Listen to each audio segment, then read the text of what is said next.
are people coming back? To me, this is probably one of the metrics that is greatly ignored by most startups.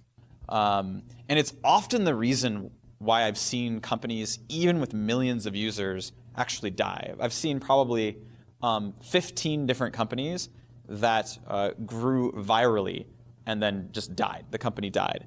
And I want to demonstrate this in a graph. I called this the shark fin effect.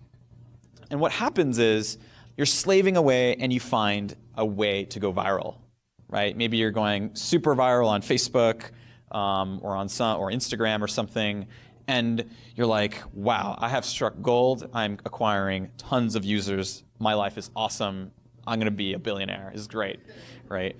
And the problem with this is that if it happens too early, but you didn't quite think about retention, it becomes really problematic. So basically what happens is the app goes viral, and then eventually the rate at which you're losing users becomes high enough that you can't acquire the new ones.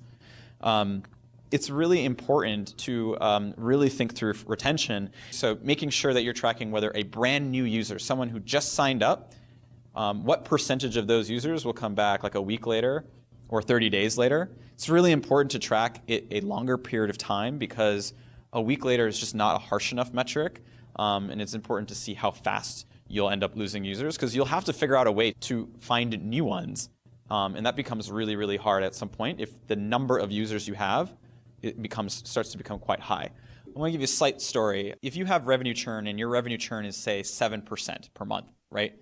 You might think, awesome, I'm keeping 93% of these dollars every single month.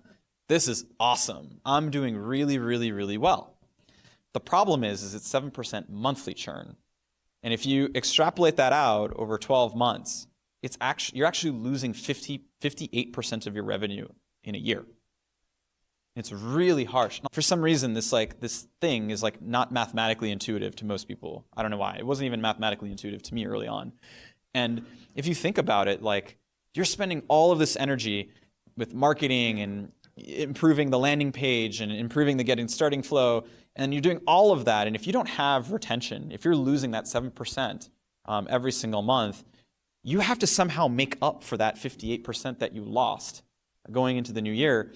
And if you start thinking about it, you're like, wow, we're making $1 million and we're losing $580,000 and we're starting the year. Now you have to do that and grow on top of that. And once your base of revenue gets really high, it becomes really hard to keep up. And you kind of have this really long arc of a shark fin effect, basically.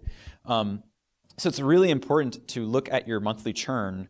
And this will be the single cause of death, but the problem is it's the worst kind of death. It's really flat growth, but it occurs eventually in 4 or 5 years if you're able to acquire users.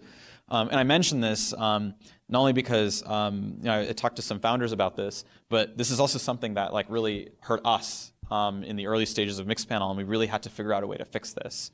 And there's all kinds of ways. You can use product, you can use pricing. There's all kinds of ways to experiment with this.